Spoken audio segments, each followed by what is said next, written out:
Bueno, hasta ahora estuvimos viendo momentos de inercia respecto a figuras individuales, las figuras, pero respecto a sus ejes baricéntricos. Recuerden, siempre un momento de inercia está relacionado a un eje. Momento de inercia respecto de un eje. Siempre fue así. Por eso siempre llamamos o JX, o JXG, o JIG, pero siempre es J y la letra de un eje, el nombre de un eje. Veamos estas figuras que tenemos acá. No es que las vamos a usar las tres juntas, simplemente que en la misma terna quise poner tres para usar tres distintas, digamos, un círculo, un triángulo y un perfil normal que sale de tabla, simplemente por eso, pero lo vamos a usar individualmente, ¿eh? Tenemos la figura 1, es un círculo, la figura 2 un triángulo rectángulo, la figura 3 un IPN, que según las medidas es un IPN 80 porque tiene 8 centímetros de altura. Bien, bueno, antes que nada, para ser organizados, vamos a obtener todos los datos que podemos, de los que sabemos y de los que podemos conseguir por tablas. Por ejemplo, de la figura 1, que es el círculo, el baricentro está en -2, 4. ¿Ven? Ahí estaría el baricentro. Entonces lo marqué G1 -2, 4. El área F1 es pi por radio al cuadrado, o sea, 3,14 centímetros cuadrados. Y el JXG, que ya vimos que es igual al JIG, o sea, el momento de inercia respecto de los ejes baricéntricos, es pi por radio a la cuarta sobre 4. O sea, pi por 1 a la cuarta sobre 4, y ahí está el valor. Centímetro a la cuarta como debe ser la unidad. Muy bien. Perfecto. La figura 2, que es el triángulo rectángulo, el baricentro está en 2, 2. ¿Lo ven? Ahí marqué los ejes, XG2 y G2, los verdes, los que están en verde. Bien, entonces, G2, dijimos, está en 2, 2. El área es base por altura sobre 2, o sea, 3 por 6 dividido 2, 9 centímetros cuadrados. Y los momentos de inercia baricéntricos, que ya aprendimos en la clase pasada, son JXG2, base por altura al cubo, sobre 36, donde la base, recuerden, siempre es la paralela al eje que estamos calculando. O sea, si estamos calculando con respecto al eje X, la base va a ser la paralela al eje X, o sea, 3. Por lo tanto, pongo 3 por 6 al cubo sobre 36 y nos da eso, 18 centímetros a la cuarta. J y G2, ya vimos que hay que cambiar, la base va a ser el otro lado, el paralelo al eje Y, o sea, 6 es el lado paralelo al eje Y. Así que lo que es base sería 6, lo que es altura es 3, entonces queda 6 por 3 al cubo sobre 36, da 4,5 centímetros a la cuarta. Y por último, más fácil que todo, fíjense más chiquito, en lugar de los datos, el IPN está como empieza en 5 y la base del IPN en la tabla dice que es 4,2, o sea que el baricentro va a estar en 7,1, la mitad de 4,2 más 5, y la mitad de la altura 4. Entonces G3 7,1, punto y coma 4. El área me lo dice la tabla, 7,58 centímetros cuadrados. JXG de la figura 3, del IPN, me lo dice la tabla. JIG me lo dice la tabla. Bien, hasta acá nada nuevo, todo lo que estuvimos viendo. Ahora vamos a ver qué pasa si necesito hallar un J, o sea, un momento de inercia, respecto a otro eje. A otro eje que no sea los ejes baricéntricos. Bueno, cuando necesito calcular el momento de inercia de una figura respecto a un eje que no es baricéntrico, lo que hago es fijarme si ese eje tiene que ser, para poder calcularlo, ese eje que quiero hallar, el momento de inercia, tiene que ser paralelo a alguno que conozca. O sea, puedo llegar a calcular, por ejemplo, si yo conozco, yo puedo llegar a calcular el JX de cualquiera de esas tres figuras o el JY, o sea, con respecto al eje Y o con respecto al eje X, en vez de con respecto al eje XG. ¿Se entiende? O sea, hasta ahora estuvimos calculando momentos de inercia con respecto a los ejes baricéntricos. Ahora vamos a ver, calcular momentos de inercia respecto a ejes que son paralelos a los baricéntricos. O sea, son distintos, pero paralelos, no en cualquier dirección. o sea, horizontales o verticales. Para ello, el señor Steiner se dio cuenta y pudo descubrir esta fórmula. Para poder calcular el momento de inercia de una superficie respecto de un eje cualquiera que sea paralelo a los que conocemos, él dice que hay que calcular el momento de inercia JXG, o sea, respecto a su baricentro, y sumarle el área por la distancia al cuadrado.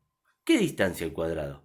La distancia entre el eje XG, que es el que yo conozco, porque ese es el momento de inercia que calculé, al eje X que yo quiero conocer el momento de inercia. ¿Se entiende? O sea, para poder calcular el momento de inercia del círculo G1 respecto del eje X, tengo que utilizar el momento de inercia del círculo respecto al eje XG, que es paralelo al X, y sumarle el área del círculo por la distancia desde el eje XG baricéntrico al eje que yo quiero hallar el momento de inercia. Esta distancia sería, desde el baricentro hasta el eje que me están pidiendo o yo necesito calcular.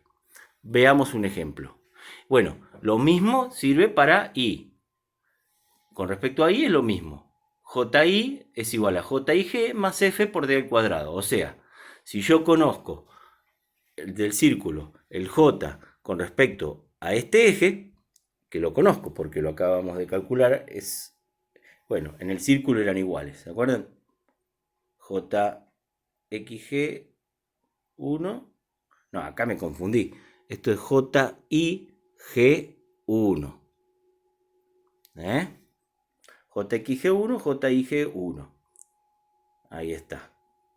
Bien, entonces, si yo conozco el momento de inercia respecto al IG1, ¿cómo puedo hacer para calcular el momento de inercia del círculo respecto a un eje que está separado? Y ya que calculé esto y vale 4,5, no, perdón, 0,785, le sumo el área, 3,14, más por esta distancia de acá hasta acá, que vale 2 centímetros al cuadrado. Bueno, vamos a ver ejemplos, miren. JX de la figura 1. JX de la figura 1, ¿qué estoy diciendo? Que quiero calcular el momento de inercia de esta figura respecto al eje X. O sea, de la figura 1 respecto al eje X. Es igual al JXG1, que lo sabemos calcular, era pi, fíjense, JXG1 ya lo tenemos en los datos en nuestro borrador al costado, ¿ven? Está bueno tener todos los datos ya calculados. Entonces, es 0,785 centímetros a la cuarta. Ahí está, ¿ven? Más F1, o sea, más 3,14 centímetros cuadrados, el área, por la distancia al cuadrado. ¿Cuál es la distancia? 4 centímetros y la elevo al cuadrado. Si hacemos esa cuenta, nos da 51,04. Ese 4, recuerden, es la distancia entre el eje XG1 y el eje X1. Entre el eje XG1 y el eje X1. X1 lo llamo porque es de la figura 1. Y desde acá hasta acá, fíjense, hay 4, porque es 4 hasta 0. Que me olvidé ponerle acá el lado de origen. Bien, ahora si necesito JI1 es igual al JIG1 más F1 por D al cuadrado. El segundo miembro es lo mismo. Va a cambiar seguramente la distancia. Y en este caso, como es un círculo, el JXG1 era igual al JIG1. Fíjense, ¿ven? Es el mismo valor, 0,785 centímetros a la cuarta. Pero tengo que sumarle el área, que es la misma, pero la distancia es distinta, es 2 al cuadrado. ¿Por qué? Porque la distancia del eje IG1 al I1 es la siguiente. Del IG1 al I de la figura 1 es 2. ¿Ven? 2 es la distancia. No importa el signo, porque es una distancia. Las distancias son siempre positivas. Las coordenadas son negativas, pero la distancia entre menos 2 y un 0 es 2. Entonces, la misma cuenta, pero con 2 al cuadrado. Y eso me da 13,34 centímetros a la cuarta. Ahora vamos a ver la figura 2, que es el triángulo rectángulo. Jx2 va a ser igual al Jxg2, que ya lo calculamos, más F2, que ya lo tenemos calculado ahí a un costado, por la distancia 2 al cuadrado. La distancia entre el eje XG baricéntrico y el X que nos están pidiendo. Entonces, Jxg2, ya lo tenemos ahí calculado, era 18 centímetros a la cuarta. Más F, que ya lo calculamos, 9 centímetros al cuadrado, por 2 al cuadrado. ¿Y por qué 2 al cuadrado? Porque es la distancia desde el eje XG2, que conozco el J, al eje que quiero conocer el J, el eje X. Y eso es 2. Ahora, JI2 es igual al JIG2, o sea, al baricéntrico, al momento baricéntrico, más F2 por D2 al cuadrado. O sea, 4,5. Fíjense que ya todos esos valores de los J y G ya los sabemos calcular y yo ya los calculé, entonces más rápido todo. 4,5 más el área por 2 también al cuadrado. ¿Y por qué también 2 al cuadrado? Y porque fíjense, la distancia entre el eje IG2 y el Y también es 2. Así que en este caso las distancias son las mismas. El área es la misma, pero lo que cambian son los J. No era lo mismo el JIG2 que el JIG1. Perdón, que el JXG2.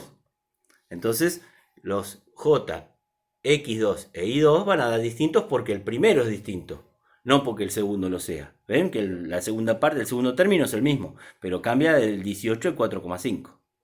Bueno, y con respecto al IPN, el 3, fíjense, dice que Jx3, o sea, el momento de inercia del IPN respecto al eje X, es igual al JIG3, que es el que me da la tabla, perdón, al JXG3, que es el que me da la tabla, más el área que me lo da la tabla por la distancia desde el eje XG al X al cuadrado. O sea, la distancia va a ser desde el eje XG al X que quiero averiguar. O sea, 4.